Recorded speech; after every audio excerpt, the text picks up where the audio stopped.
So you can think about Christ from a psychological perspective, and my critic, this particular critic that I've been reading, said, well, that doesn't differentiate Christ much from a whole sequence of dying and resurrecting mythological gods. And of course, people have made that claim in comparative religion. Joseph Campbell did that, and Jung to a lesser degree, I would say, but Campbell did that.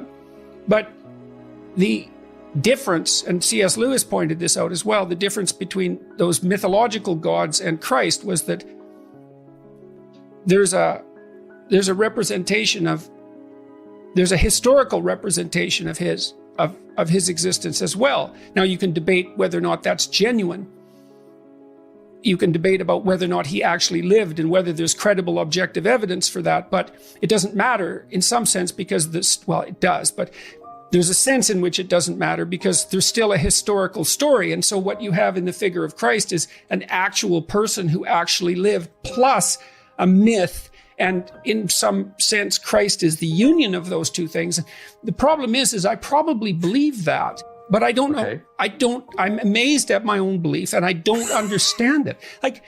Because I've seen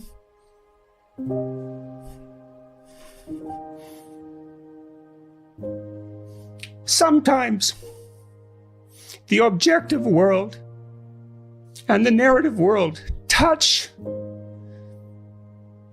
That's Jungian synchronicity. And I've seen that many times in my own life.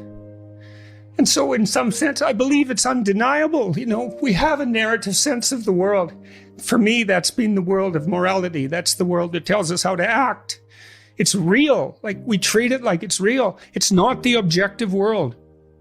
But the narrative and the objective world touch. And the ultimate example of that, in principle, is supposed to be Christ. But I don't know that seems to me oddly plausible. But I still don't know what to make of it.